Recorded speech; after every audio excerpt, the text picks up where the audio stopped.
Hello and welcome. This is our latest episode in our COVID-19 rapid fire video series.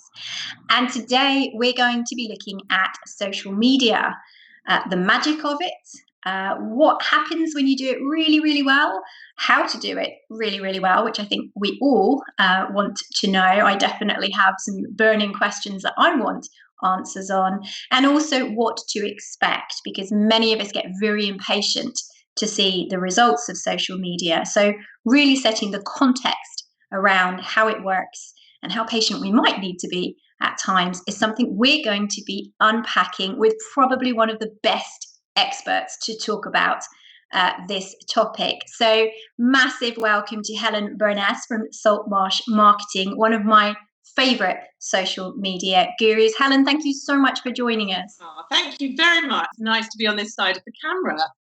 Very exciting. Good. She clearly has no idea what's about to come. Helen, we have some great questions for you this morning, so I'm going to dive straight in. And here is probably the biggest question we could ask. Let's handle it up front. It might sound like a little bit of a noddy question, particularly to those of us out there who are social media fiends and the Twitterati. But for many of us, the so what factor, the magic factor, the why should I do it in the first place factor isn't something that we're terribly convinced about. So why should we do it? What's the benefit of doing it? And what could we expect to get from it? Huge question. Whole can of worms. And I think it's a really, really valid question, actually, especially for small businesses, because it's so much noise. And I think when you're a small business, you just see all these channels, all this activity. And I think it's really valid to ask, what am I getting from this? And is it actually generating any return for my business? Now, you know me, I'm a massive social media evangelist, and I really believe in its power to connect, build relationships, to be part of the conversation, which ultimately will convert to leads and sales. I believe in it so much that 2 years ago, I actually went back and did a formal qualification with the Digital Marketing Institute, because I really wanted to bring some robustness to that sometimes random world of social media.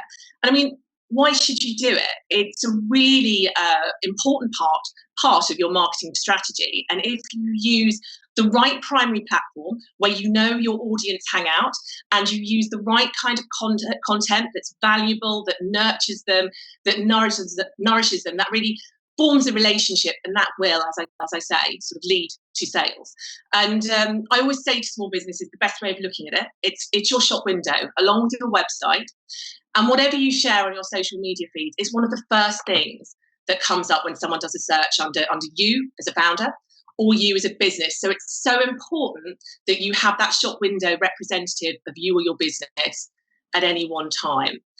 And there is something I've just been thinking more than ever at the moment. I'm speaking to so many quite traditional services businesses, because this is very much my space. As you know, I work with professional services and legal services. Speaking with a lot of companies that have generated, done a lot of networking, traditional networking. They've gone to trade shows, they've gone to events, they're used to being out and about, meeting people in real life. And those opportunities have just been snatched away from us right now. So there is such a need to pivot online and be visible. And on the flip side of that, I'm seeing a lot of people who aren't usually that active on social media go to social media for their social interaction, for a watering hole, to get that kind of social interaction they're not getting in real life anymore. So there's so many reasons to do it, to be involved. And you and I know this, it's fun. It is huge fun, but it's not fun for everyone.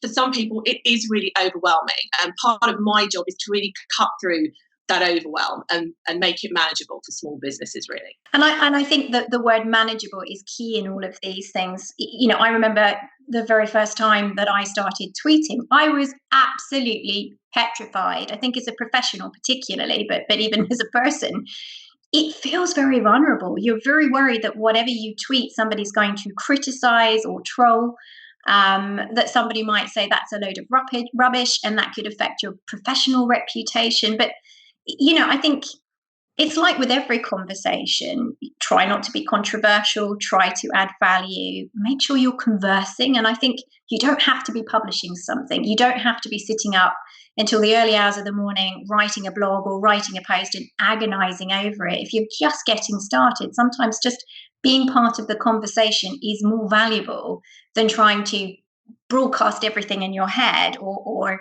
show what you know. And I think we're going to come on and talk about the sort of the stages and how it all fits together and what your expectations should be. But I think for those of us that love it because it's another way to network in a very efficient way, it has massive advantages. But for those of us who are quite nervous about it, then using it just to test the waters, to look for conversation. You and I talk about listening the whole time. What are people talking about? It's an amazing tool to find out what's on people's minds, what's trending, what people really want to know answers to that you might well have those answers for. And also just to ease yourself into a community that you might not have discovered previously. So for me, there are some really huge so what factors, but you're absolutely right. It's very much about understanding where the people are that you want to be connected with and what they're talking about so that you can be relevant to it. Mm-hmm, yeah.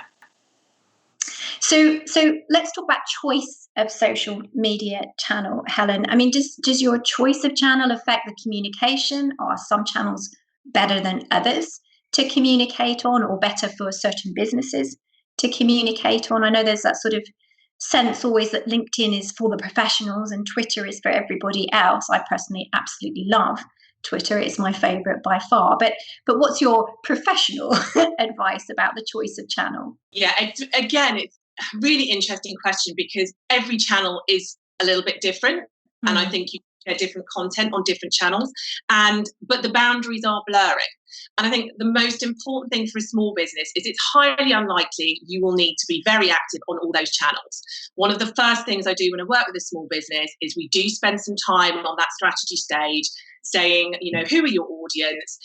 Where do they go to for their content? And what is your primary platform? And actually do one platform well, have a primary platform, maybe a secondary platform, rather than trying to work across LinkedIn, Twitter, Facebook, and Instagram and share content across all those channels. You can't, as a small business, do that. You need a dedicated social media team if you want to do that. So every channel is a little bit different. LinkedIn is historically very professional, and I always see that as the platform for thought leadership and content and professional content. But we're starting to see that change, I think, especially because of the times we're in at the moment. I think those boundaries are blurring. People are sharing a lot more personal content on Twitter, like you said. I mean, is very a sort of mix between the personal and the professional. And that's what I've always loved about Twitter, is you can be the whole person, really. Instagram is obviously, historically visual content and very sort of, fueled by this beautiful visual content. And originally the brands that did well on that were the ones that had the lovely products and things to showcase. Again, that's changing a bit. So I think every channel serves a very different purpose and has a sort of different history. But actually the lines are blurring all the time, and it is changing all the time. Yeah, and I think that's definitely our experience too. And you're seeing new opportunities emerge. I mean, many more of us now, particularly in this sort of COVID era when we're all videoing something or other. YouTube has suddenly become part of our potential channel mix too, because you can upload it there, people can search it, they can find you there. It's another way, again, of conversing and communicating, and you don't just need to sort of shove it up there once you've created it. You can converse in those channels too. Helen, can you give us some of the sort of key highlights of the channels? So when, for example, would we be best suited for LinkedIn, and what should we be actually posting on LinkedIn? And then let's go through the list. Let's look at LinkedIn. If you don't mind, let's look at Instagram, Twitter, Facebook too, we shouldn't forget about. I think Facebook's made it more difficult to sort of be business present than it was previously. But it would be great to get your thoughts on the sort of distinctive characteristics and what they're best suited to, each of them. Sorry, yeah, no, absolutely. And it is, there's so many different features and benefits to each of the platforms. And I think they all work on two levels, which is your level as a personal brand and the company level as well. And I always say when I'm working with small businesses and founders, do invest in your personal brand on these channels, because that is what will lead people to your company brand. People buy people. So as a founder, having a strong personal brand on these channels is really important, and it does complement the company brand. So to start with LinkedIn, I just feel like, where do I start? Also, where do you start? Also with these platforms, it's important, there's obviously the standard features, but there's premium features as well that you pay for. So there's the ones you get for free, but then you can obviously spend on advertising or buy packages for something like LinkedIn. But I think the good thing about LinkedIn, on a personal level, it's your professional shop window. And you can put your personal brand out there. You can optimize that so people can find you. You can get great recommendations for the work you do. That's really great social proof of you as a professional. You can author your own content. You have a publishing platform, so you can author pieces that sit alongside your profile. There's now, obviously, the world, as you said, is moving on to video. You can upload native videos to LinkedIn. Some people are able to get LinkedIn Live, which is live broadcasting. That's highly sought after at the moment. You can join groups, and there's a great power always in social media with these groups where you can join, you can connect with your community and get visibility in front of a new audience. And it's origins it was professional networking. So you really build up this professional network of people. You can track them through their whole career. So when I worked with lawyers in the past, when I'm quite old, so when I started in legal services, people literally had a Rolodex of cards, on business cards on their desk. Obviously that's what this is. That's what LinkedIn is, the digital equivalent of this. So it has so many benefits on this professional level to share that thought leading professional content, which really establishes your authority as a professional. And on the company level, obviously you can build a community around your company page, sharing insights about your company, thought from your company, content about what your company or your brand does, and build up a lovely community on there of people interacting with the company as well. I'm not even delving into the paid for aspects of LinkedIn. There are a huge range of other paid for packages, things like Sales Navigator, which a lot of bigger businesses find really useful. You can find out what content is really resonating with your audience, put some spend behind that, run a campaign to reach an entirely new audience. There's some features and benefits of LinkedIn. I think I'm focusing on that is because it will always come up with B2B businesses as a primary platform and the go-to platform. Yeah, I think the one thing I would add to that, I think that was a brilliant rundown and super helpful, thank you, is that it picks up on the point you made earlier, which is when people go to search for you or search for your business, it's one of the things they have almost been programmed now to expect to see come up, which is some kind of LinkedIn presence, probably for the key people involved in the business and the business itself. And if it's not there, it feels a bit strange. We've almost, I think, evolved to expect that LinkedIn is a sort of a trusted indication of a presence and a commitment to doing business. I don't think that's necessarily true, but that's the perception that comes across. So I think investing in the LinkedIn profile, making sure you do have photos, you are up to date with any bios or descriptions of what the business is doing, that you do use it as an opportunity to tell people about the updates is a fantastic way to communicate with people about successes, whether they're sales successes, product or service evolutions, things that you're doing, side projects that you might be working on, collaborations that are ongoing that you can talk about. Is a fantastic way actually of building up that really concrete, credible presence of both the people and the brand itself. So Helen, let's look at Instagram next. When would we use Instagram and what are the key benefits of it? So I love Instagram.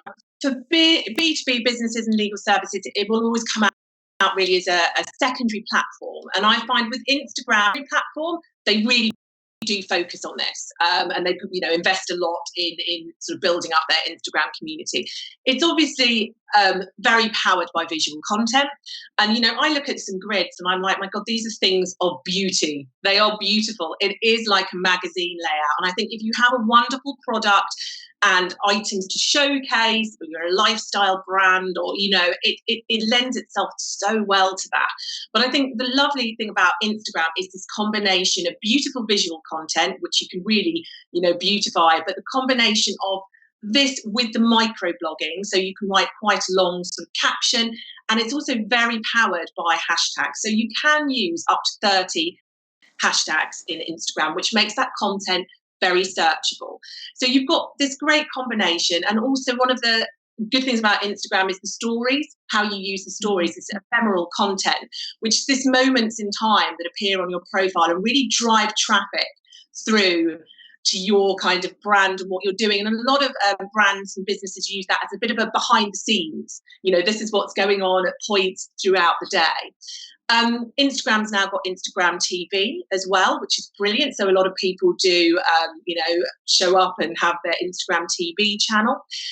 So there are lots of different features for Instagram, but it is quite a tricky channel, I find. And you do have to really invest your time in building up your community as you would on any social media channel, and being on other people's grids as well, and making sure you are commenting and you are building up your community.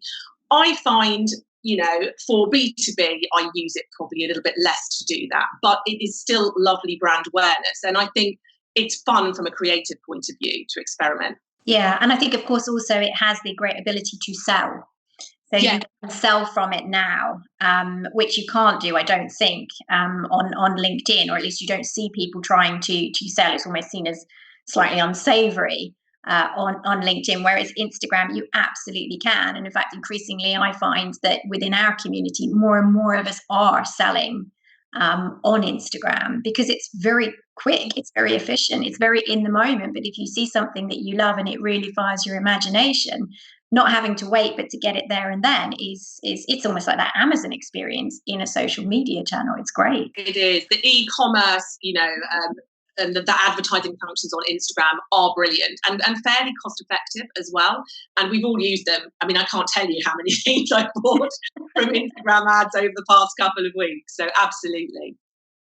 Yeah. It's I think it's a great channel. I think for anybody in the creative industries too, as you say, who's got stuff that they really can show off. I think Instagram is probably the happiest social media channel as well. You go there, it's vibrant, it's positive, it's optimistic. You very rarely see, or at least I very rarely see, anything negative written on it. But it's all about people sort of getting out there, coming together, showcasing what they do in a very non-pitchy way, but in a very embracing way. It's quite powerful as a tool. I think if you can do it, as you say, if you do it well, it really is quite a nice one for the armory. Let's talk about my favorite, Twitter. So why should we become a Twitterati? And how do we use it really well, Helen?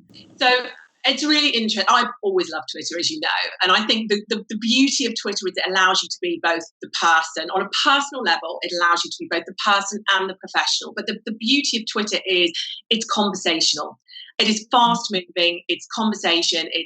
There's all these organic conversations sort of developing all the time. It's jumping into conversations, listening to what's happening in these echo chambers, listening to your customers and what they're talking about, getting a sense, as you said, of what's trending, what are the important topics. But for some people, they find it very overwhelming because it is very noisy. And I think you're the same as me. I'm a very sociable person, and I have always loved those water cooler moments and those chats. And that's what Twitter's like. So I think, it is that ability to be really, really authentic on Twitter that I really like, and to be very, very human. It's really a platform where people are buying people. And I think the brands and the businesses that do best on Twitter, and there are loads, are the ones that have that very human voice and personality behind them. So I feel like Twitter is the channel which allows you to have the most personality, both as a person, but as a business as well. And obviously it's, things go viral very quickly. And that does introduce an element of risk for some businesses. And I do understand that people, if you cotton on to something quite quickly on Twitter, or you have a very, impactful campaign, that can go viral very quickly. And there is power in that, but there's obviously risk in it as well. Yeah, absolutely. I think for me, Twitter, if you're starting out with social media and you've not done any of it really before, I think LinkedIn is the place to make sure that you have a presence if it's relevant to your community for all the reasons that we talked about previously. But Twitter's a great place to start, not just because, as you say, it's a great place to listen and to hear and to join the movement without actually having to be really, really active within it until you're ready. I think it is just this amazing democratizing leveler. I've been able through Twitter, and who am I in the grand scheme of things, but I've been able to reach out to CEOs of Silicon Valley businesses, particularly in the very early days of my startup career, and end up in conversations that culminate in them sending me blueprints and materials that I would never have had access to, never have known about. These are people I would never have met in real life. And yet the generosity and that sense of in it together is really powerful if you are hitting the right veins. And I think the true value of Twitter actually is just being present and being part of the community. And I think there's a tendency sometimes to want to sort of be all about you as a person, or all about you as a brand, and to go broadcast. Just let's tell as many people as possible about what we do. But I think where the real value is in Twitter is, as you say, is the conversation. It's being part of it. Some of my very best business buddies started out as Twitter contacts, and we'd never met each other before. And I now work with them, I instruct them, I recommend them. Some of them are experts on our platform. Others I would recommend without hesitation. And, we're involved with in different ways. And it's very, very powerful at connecting people without them actually remembering that they've never met in real life. I remember the first time that you and I met, and we met on Twitter, I think, Helen. This sense of, I think we immediately hugged each other. Ed Goodman and I were like the same. And we were laughing on one of his podcasts the other day about how did we actually meet? And it was Twitter.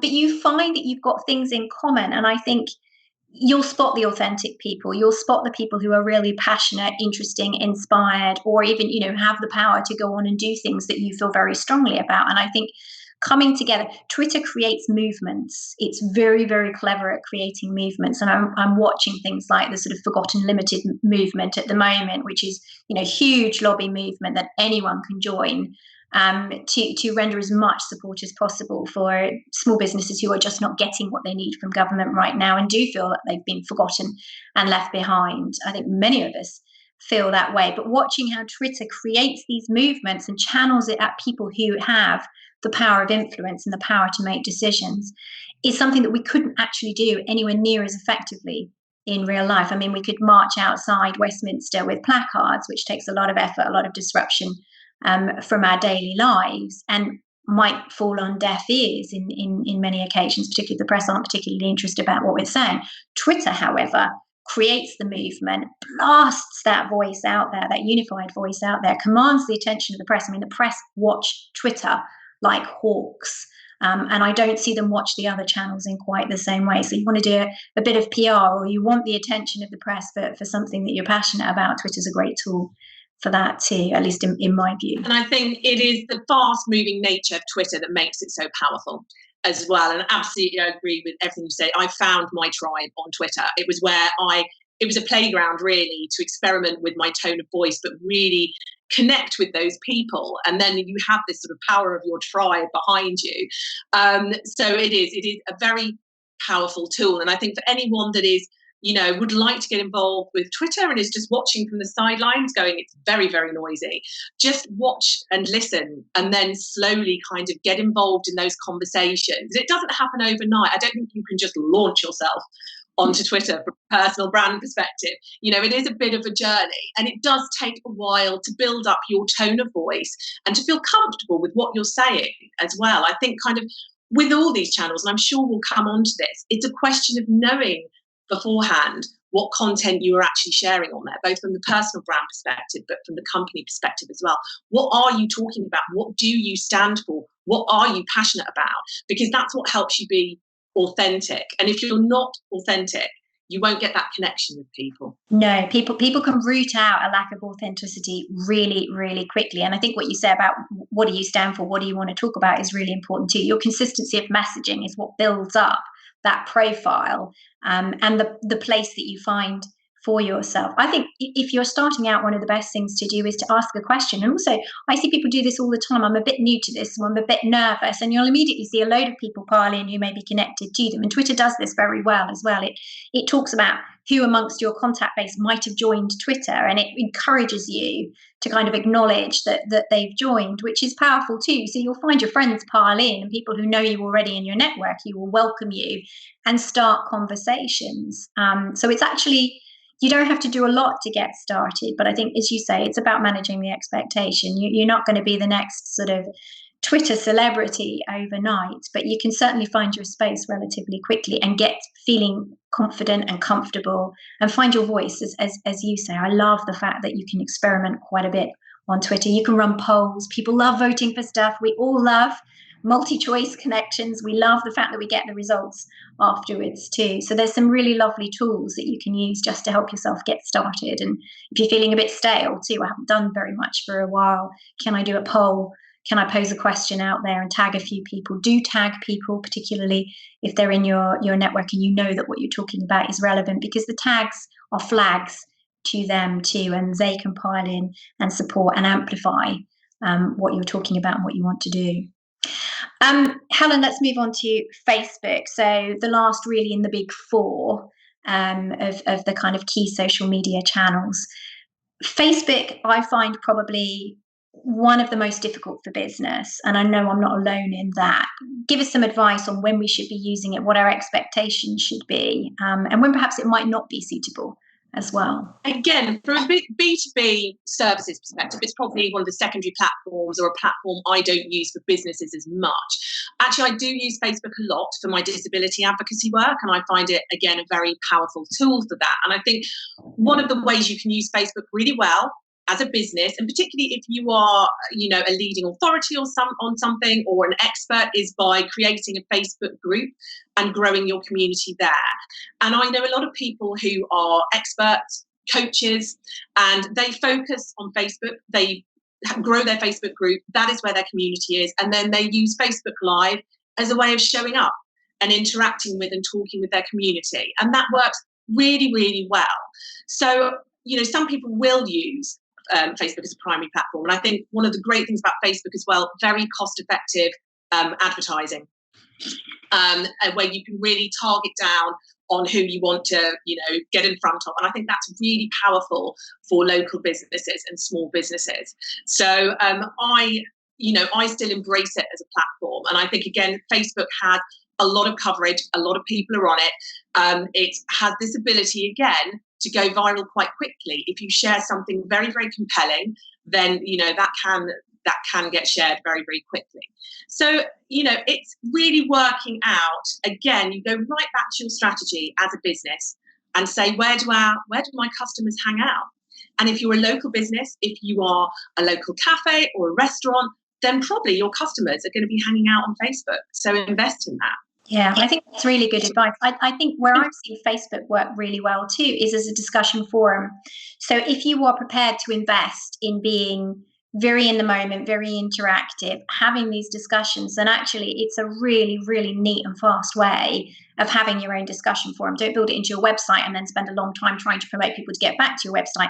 Have the conversations in Facebook, and then lead back if you need to what else you do or you've got. But I think where I see groups in particular do extremely well is in Facebook, with those kind of channel discussions that get very deep sometimes into the Q&A around particular topics. And of course, they're preserved in that too. So people can go back and find those answers and use that as their jump off point, recommend it to friends, invite other people to come in. Some people close their Facebook groups, I know, but it's in a way, I'm sad that the professional services don't use it quite so often. And I think there's a real nervousness about what they might say that could be recorded in posterity and then misinterpreted the wrong way. But ultimately, actually, if you are prepared to do Q&A and really get out there and help people with the questions that they're asking. It can be a particularly powerful channel that needs to build over time, but it really can cement its presence. And I think it's an opportunity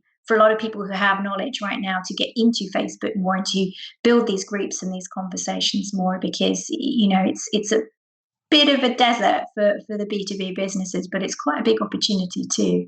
And I think there is a bit of a legacy of Facebook of it being people using it for purely personal purposes. Yeah. So people are quite reluctant sometimes to cross those boundaries and move it, and see it as a business tool as well. But one of the great things about Facebook is the video, the native video function. It was competing with YouTube as sort of a video platform at one point, and it will highly optimize any video you natively upload. So it is a great platform actually for video.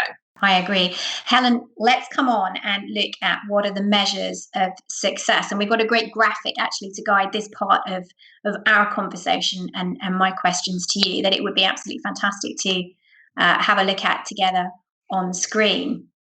Because I think, and we've talked about this many times over, there are several key milestones really that guide your journey towards social media success if you're doing it the right way and your expectations are aligned. And you can see on the screen now, number one is work out if it's right for you. It might not be for you right now. And I think particularly if you are a very small business and you're very strapped on resources, you're going to have to think long and hard about what you commit to social media so that you do it well, right? Because doing a little bit not terribly well could actually be more damaging than not doing anything at all, couldn't it? Yeah, I mean, absolutely. I mean, if I look at this, I sort of looked at this before we spoke, and what I love about this, and I'm sure we'll come on to this, is how it overlays with the sales cycle, really, with the lead nurture cycle. But what, this beginning bit, getting started, it's so important. And I think in small businesses, and I do this myself, I am a small business, it's really tempting just to launch into stuff and do it. And social media is very easy to do. We can all just set up a profile and start tweeting or start sharing stuff on LinkedIn or set up an Instagram grid. But really, it's investing time in this strategy stage to say, what is my objective with social media? What am I trying to achieve? Is it brand awareness? Is it listening to my customers? Or am I actually directly trying to sell on there? What are my expectations from using social media? What's the objective? And who are my audience? Who am I trying to get in front of? Which platforms are they going to be on? And what kind of content do they want? This strategy stage is so important to invest in. And I would recommend to any small business, you do spend, a good amount of time really putting that together. Even though it's an upfront investment, it will stand you in such good stead and give you the focus and the direction you need, and you can keep coming back to. It's so important you do invest in that stage. Yeah, absolutely. And I think it's really vital, because it may be that your objectives change as your business evolves, even as your relationship with social media changes and evolves, and or you get more confident, or you find that you've got more opportunities than you first thought when you set out. But keeping those objectives really clear is one of the most important things to you being able to assess whether or not this strategy is successful. You've got to keep coming back to, what did I start this for, and how am I doing against those expectations and objectives? So setting those down, I think you're absolutely right, from the outset, and keeping them in mind and keeping coming back to them to say, how am I doing against that original plan is really critical. Let's talk about the sort of second milestone. So we've started, we've got our accounts, we've put pictures on with people, not icons, we've done our bios, we're starting to venture into that. The first stage really is to get the impressions, isn't it? It's to start being part of the community, and we call that the sort of getting impression stage. So people are aware that you're kind of there and that they could converse with you or they could follow you if you are relevant to them and they like what they're seeing so far. Yeah, absolutely. And I think this is really important in the expectation management, is that when you launch onto these platforms, people don't know you. They don't know you as a person. They don't know you as a business. So it is very hard to get meaningful engagement, really, and likes and retweets and conversations, unless it is really great content, and then you probably will. But people are more likely just to look at it and take note and go, okay, I've made a note of that business and what they're doing, or that person and what he or she is doing. And that will give you the impressions. And that is, as you said, this sort of brand awareness really you are creating. You are getting yourself out there, but people don't know you well enough yet to start engaging. So I think there's a really important expectation management there, that you're not going to launch onto these platforms and suddenly get loads of followers and really high engagement rates and loads of retweets, as I say, unless it's, really, really great content, which does happen. But there is definitely a time to, I remember when I personally started on Twitter, and the first 3 months I was like, oh, nothing's happening. But you have to be consistent and keep sharing and be present, and keep building up your following and keep interacting with your community and your followers. Be consistent, do it daily, and over a period of time, and then you will see yourself move on to the next stage. But there is this kind of just launching out there and getting that brand awareness, and it does take time. Yeah, it really does. And I think it's about managing expectations. You can see down the right-hand side of the graphic that you can power up brand awareness. So you can power up your reach by promoting on all of those channels that we've talked about today. And you can power up by influencer engagement as well. So reaching out, tagging the right people, conversing with people who are known to be relevant to the audience that you want to target, who share the same audience, and whose followers might be interested in what you're talking about once they become aware of you. So there are the sort of power boosting promotional tools that you can also use too. But I think it is absolutely about expectation management. And if you come back to those objectives, it may be that the only reason you want to start doing social media, or that you do social media, is about being present, being part of a community, is about the brand awareness. You may not be looking to pitch and sell. You may not be ready for it. You may not think that it's something you could commit all your resource to right now, particularly if powering up is going to cost you a considerable amount of money over time. So if brand awareness is what you want, this is really that sort of stage that you want to absolutely enrich. And don't get hung up on the stats and the figures. We call them the vanity metrics. The quality of who you're conversing with and who you're connected with is far more important than the quantity. So you could be connected to loads and loads of people who might turn out to be robots or irrelevant, or students who love what you're doing, but actually they're not going to buy from you or recommend you. So there are multiple reasons to be skeptical and very, I think, grounded when you look at these metrics, and all the channels will give you lovely sort of statistical outputs of how well you're doing each month. But make sure that the measure of how well you're doing comes back to these objectives. Did I say that I wanted to use this to make everybody aware of my existence and what I do, and to start conversations, or to listen to what people were doing so I can go on and evolve my business, create great content, modify my product, run some tests or surveys? There may be multiple reasons to do this. It might not be simply that I want to sell on Instagram as an extra sales channel. So I think keeping all of that in mind is really important, not getting too hung up on it. But again, as we say, Helen, it starts with impressions, it moves into reactions. So you're now seeing the community start to accept you, welcome you, embrace you, be curious about you, support you in what you might be posting or asking. So the reaction stage is much more meaningful, isn't it, in giving you a measure of, is this actually striking the right chord? And it can come quite close together with impressions, can't it? Absolutely. This is your engagement rate. If you looked at statistics, this would be your engagement rate. And it is always important when it's interesting, you're talking about the vanity metrics, and that's so important that you don't just get totally hung up on the data, and that you have a mix of quantitative and qualitative data to go, well, these are the metrics, but also these are some great things that happened with some really important people. So maybe, your engagement rate, you just sustained it 1 month, but actually someone retweeted some of your content who has a following of 1 million and is really influential. So it's important you kind of, you match that data with those insights as well. So yeah, the likes, the retweets, conversation engagement, that would all be measured by the engagement rate. And you would ideally, when you look at your metrics, be looking to sustain, or ideally sort of incrementally improve that month on month. And then if it does start to dip, it just it's not a disaster. It just gives you a real tool to go, oh, why? Why was engagement down this month, actually? And maybe it's because it was a holiday month. Maybe, people weren't on the channels that much. Maybe it was Christmas. But actually, was there something else behind it?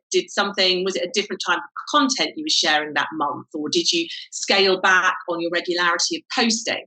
So, seeing those rates fluctuate is what gives you the ability to keep iterating. And social media is very iterative. It never stands still. You always need to be looking at it and going, oh, what worked? That worked well. I'll do more of that.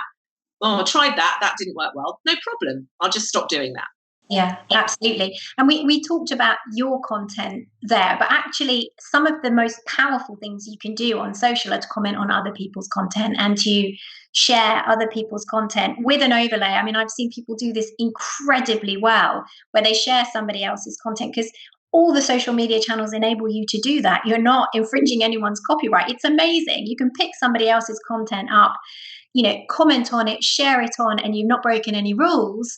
But you've expanded your universe and you've shown how relevant you are, assuming that you're commenting in all the right ways. But, some people, it's literally a very pithy 5 or 6 words, but the community to whom they're connected really value their take on that piece of content. And so, again, I come back to that. Don't agonize over creating original content of your own all the time. It may not work for you. I know very, very successful people on LinkedIn and on Twitter, actually, and on Facebook, who very rarely write their own stuff, but they commentate on other people's. And it's that act of curation that I saw this and thought of you, and this is why I think it's relevant to our world, my world, your world, that sort of community connection that we all have, that's immensely powerful. So, it's not just about watching what people do with your content. It's actually thinking very thoughtfully about what you can do with theirs.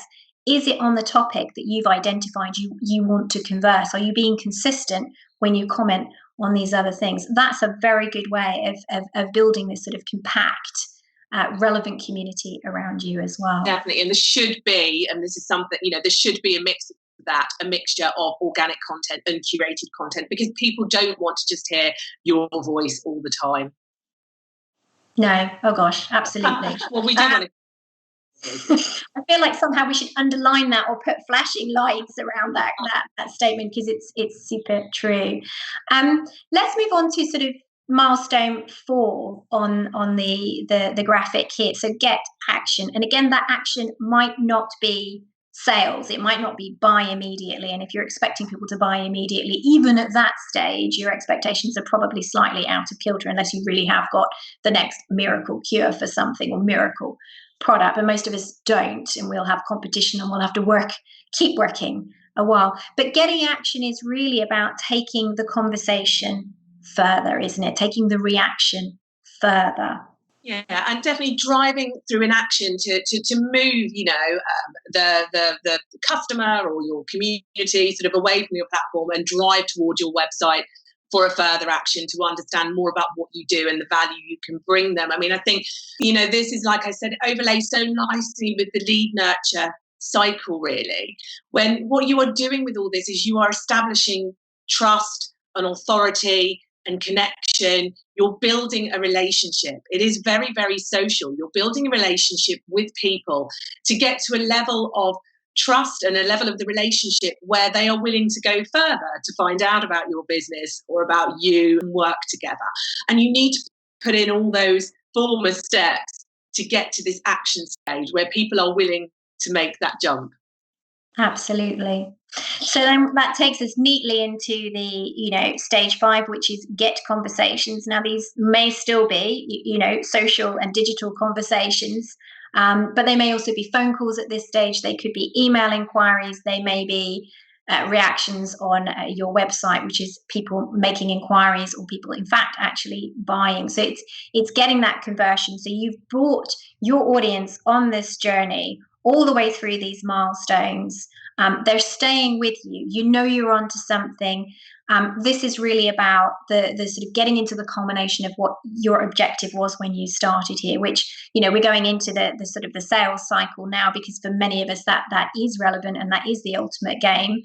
So this is where solid social media effectively becomes this solid revenue generating tool, and it won't happen overnight.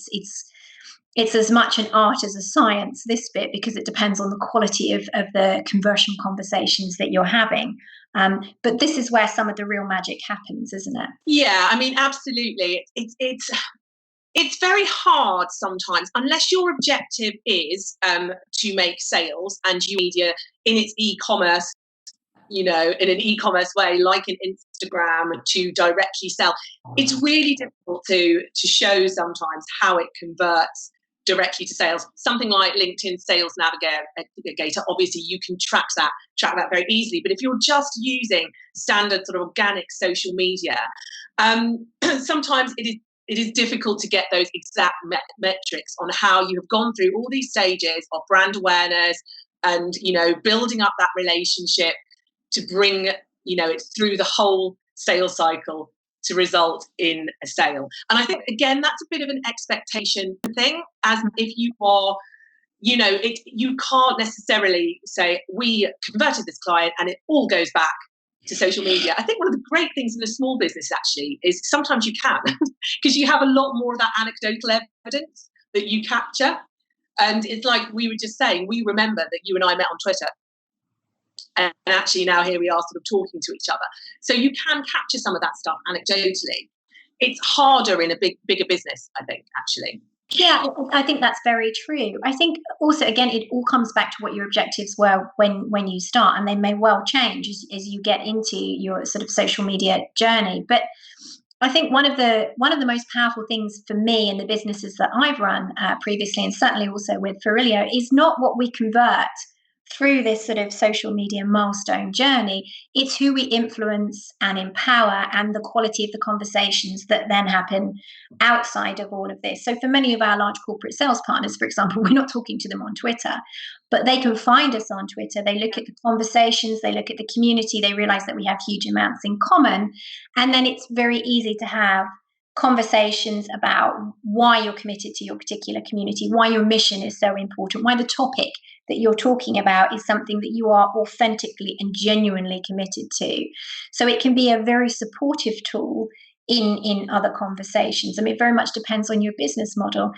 For some people, as you say, it really is a powerful conversion tool, and they sell incredibly well off social media. But sales success, I agree with you, the metrics and the expectations, you do a little bit of a tap dance here. I mean, I've sat around boardroom tables multiple times with people saying, yeah, but why are we actually doing all of this if it doesn't convert to sales?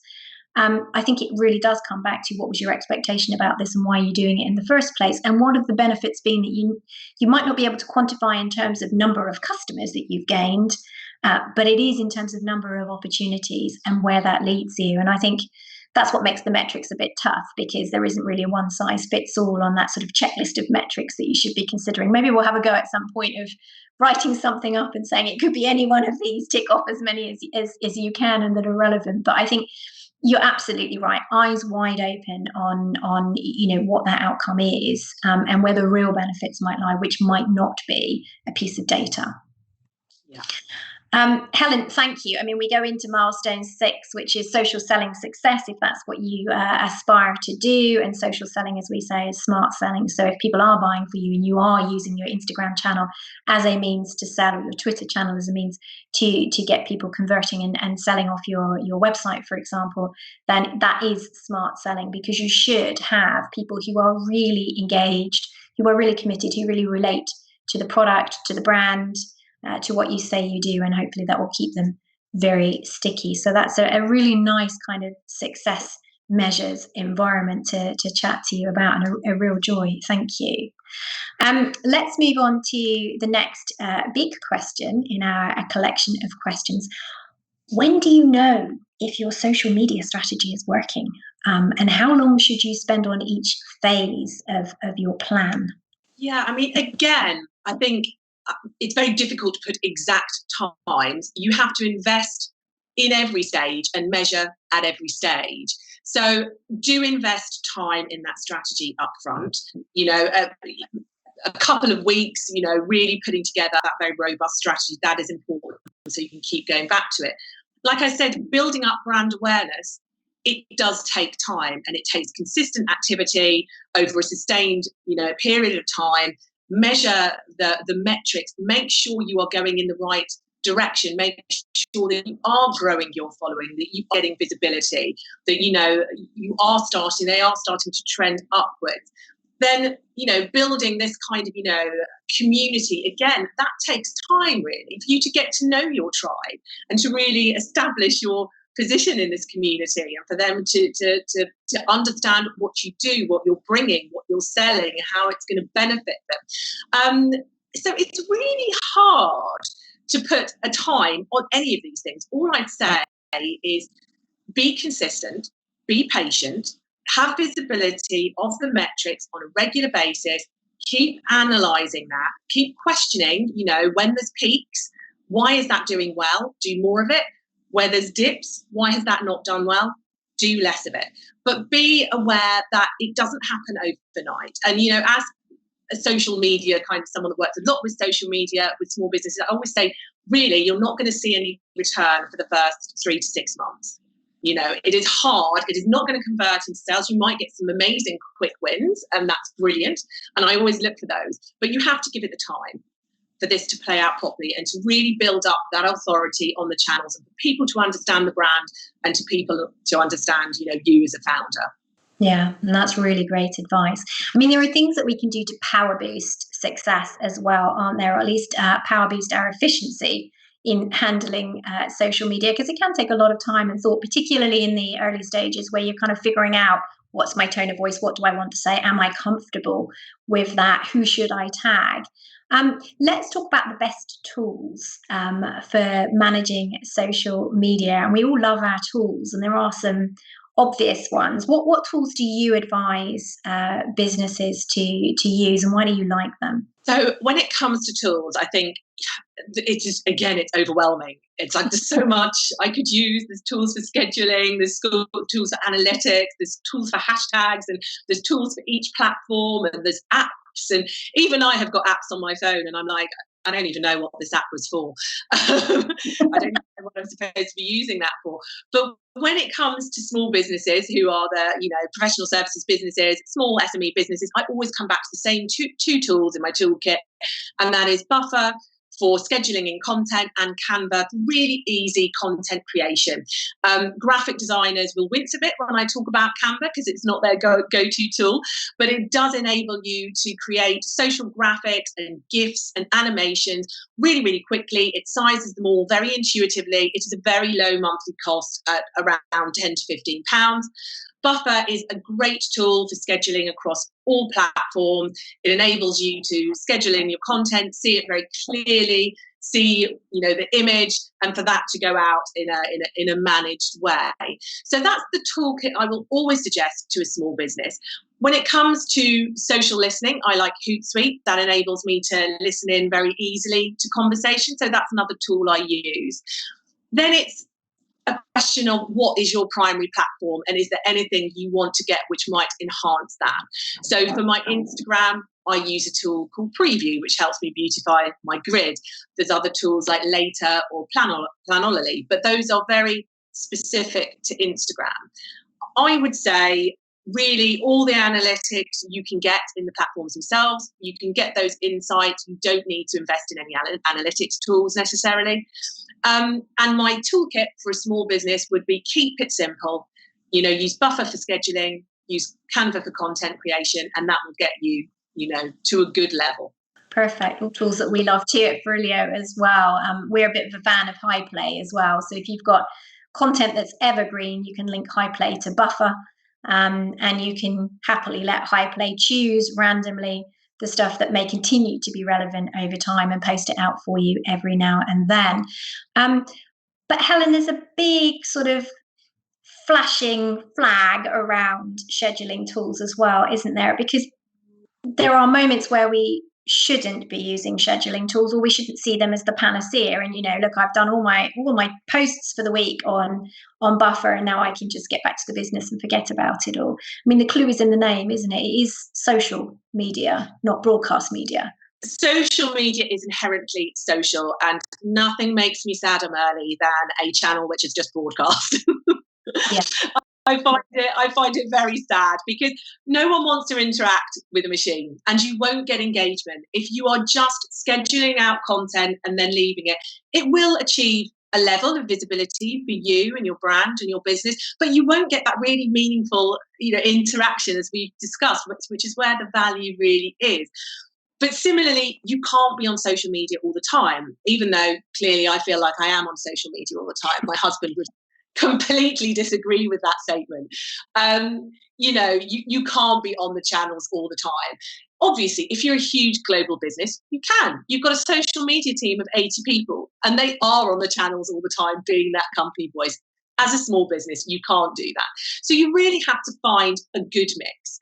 And you do use the scheduling tool to have that level of, evergreen content going out, which points to your business and what you do, and is sort of that level of brand awareness. But then, supplement that with being on the channels at points through the days to be able to share more timely information, or to comment on and engage with other people. Obviously, if you are launching a new product or a new service, or you have some big news, be prepared to be on your channels for that time, to be able to have those real-time conversations. So you do have to be balanced. And I think what puts a lot of people off social media is they do feel like, oh, I'm going to have to be on it all the time to get any value.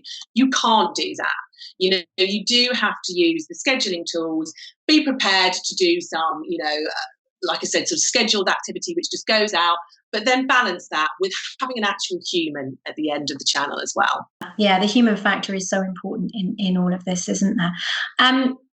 Helen, lots of us comment on other people's posts. I definitely encourage people to do that, but there's a difference, isn't there, in sort of commenting and retweeting and taking images that somebody else might have created. I love the fact that you mentioned Canva, actually, because creating our own original visuals is far less risky than borrowing somebody else's image, whether that's something we've taken from sort of a quick internet search in the images column, or we borrowed it from somebody else's website. There is quite a serious side to managing and being respectful of other people's rights, isn't there? Definitely. And again, I think this is something that people can sometimes worry about with social media. And you should be really, really aware of it, and really treat social media like you would any kind of content.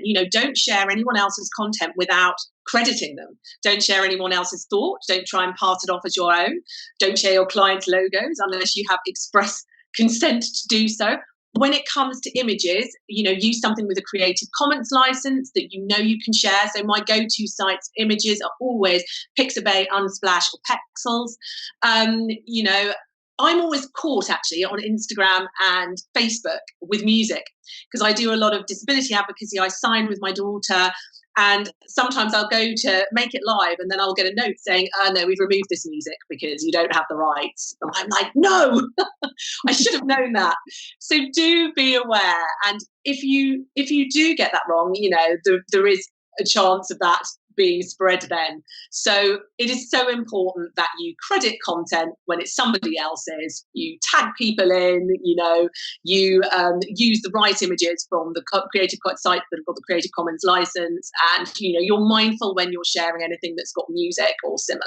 Yeah, absolutely. And I think for those of us who are videoing other people, interviewing other people, whether that's podcasts that we're then sharing, blogs, videos, like the sort of thing we're doing, webinars, make sure that you've also got the image rights releases, photo rights releases from individuals that you're interviewing. I mean, Frilio has a very short, I think it's less than a page template that you can actually share and get a signature pretty quickly on that, and it's fairly bog standard. But it really does matter, because if something does go viral, if something does succeed in getting sales success at the end of the line, and you haven't got the rights from the individuals that helped you to drive that success, the last thing you want to be doing is having a conversation with them about how much of the chunk of what you've made belongs to them, because it was their rights that facilitated that. So there's a very nice, very polite and tactful way of saying, we're creating this, but we have the right to do then what we want, respectfully so, with your photo, with the video footage, etc. afterwards, just to make sure that you've got that peace of mind. For a very simple one page, one signature piece of material can give an immense amount of peace of mind. And as more and more of us are moving into video and audio, and there's huge amounts of photography now happening, we've all gone very visual on these channels, and I think it's brilliant. We do just need to make sure that we've got the rights associated with what we post, to continue to do that with confidence and not cause offence. Beyond social media, Helen, we're sort of coming into the last few questions. I'm eking it out because there's so much more I know we would love to talk to you about this morning. But beyond social media, there are some really powerful ways, aren't there, to get brand profile and to build community. I think, some of my favourites, and we've talked about these before, and newsletters, discussion forums hosted by others. Quora does brilliantly for many businesses. So going in and conversing on somebody else's forum, and then tracking it back to you. What are the methods that you would normally recommend or advise small businesses to consider in conjunction with anything they might be doing on social media? I think the most important thing here, and it's a really important point to end on actually, is that social media is part of your overall marketing strategy. It is not just, social media is not your marketing strategy. And also, it should not operate in a silo on its own. It must kind of, have a link back to the business, to be linking into your overall marketing strategy and all those other things that you might be doing to communicate with your customers, from, email marketing to newsletters to, running events, or, this activity is all interlinked. And I think I do see with some small businesses, they invest a lot in social media marketing and sort of forget everything else.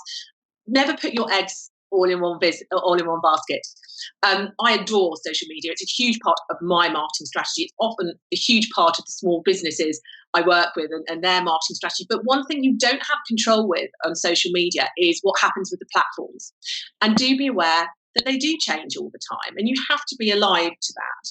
So balance social media marketing with your overall marketing strategy and make sure it is complementing all the other activity that you do to communicate with your customers and bring them content and bring them value. I think that's so important. And I do, see a lot of highly qualified, amazing social media managers who have got brilliant skills and are working for small businesses, but find it quite hard because they don't really have a link back to the business.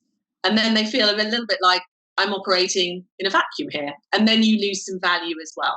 So social media is but part of your marketing strategy, and it should be linked back to everything else that's going on. Yeah, brilliant advice. That leads us really neatly, Helen, into your final top tip. So summarising the massive amount that we've covered in today's session, which has been brilliant. Thank you. What are your top tips? I think you've put them into this lovely graphic. So if you can talk us through the final graphic for today's session, that would be awesome. Lovely to see them like this. So first, I've really banged on about this actually, and please don't be put off if you're a small business by me constantly saying strategy, because a strategy doesn't need to be chapter and verse. It really doesn't. It can be a really short document that simply sets out all those things I've talked about. Who is your audience? Developing customer personas, I think, is great fun. It's great fun, and it really always makes sure you've got that person front of mind when you're sharing content. So who is your audience? Who are your buyers? Where do they hang out? What platform are you going to focus on? What is your approach to content? What are your, and I'll come on to this a bit later on, actually. I'm not going to go into this now, but that's the strategy. Understand who your audience is. I've just talked about this.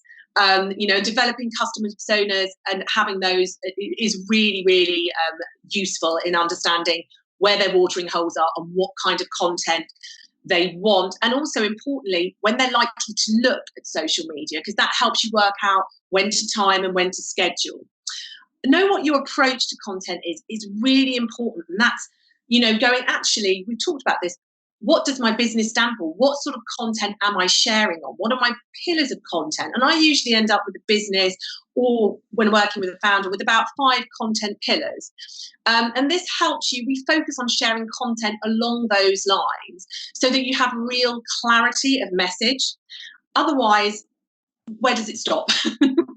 You could be sharing content on everything. There's so much out there. There's so much you want to share on. But it really helps to have those guidelines in place. It really guides you. Use the right mix of tools. Again, we talked about this. Have a toolkit. Don't try and do everything.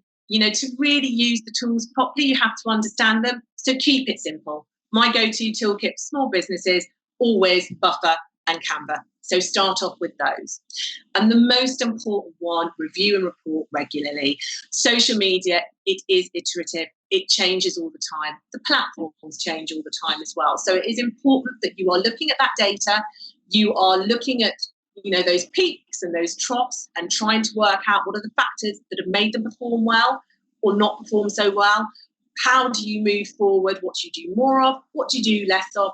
And really pulling out some of that qualitative stuff as well, that real stuff that the data doesn't capture. Like this amazing person with a 1 million, 2 million followers actually commented on something or liked something. That counts for something. That shows how visible you are becoming in the digital sphere. So those are my top 5 tips. And I'm going to chuck in an extra on there is, not to be overwhelmed by social media and just to make a start. That's absolutely tremendous. Thank you so much, Helen. It's a very upbeat, wonderfully concise way to finish an incredibly comprehensive session. We're really grateful to you for sharing all those tips and insights and reassurance, as well as helping to manage expectations with our audience today. Bless you for all of that wisdom. It was my absolute pleasure to talk about social media for such a long time. What a gift. She's been wanting to do this for a while. No, but it's really terrific. Thank you so much for sharing all of that with us.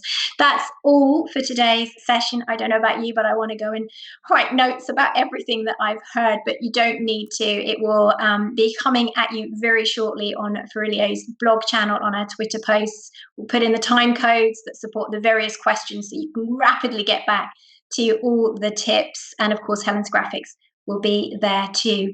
If you do have more questions about social media, if you'd love someone to be sitting down with you and reevaluating your strategy or helping you kickstart it or get it started, then do let us know or do reach out to Helen directly. She is probably one of our most trusted go-tos when it comes to social media. She's terrific fun to work with, but you get this wealth of experience and knowledge and a lot of experimentation wrapped in to boot. So in the meantime, guys, be safe, stay safe, keep going, and we'll see you again really soon.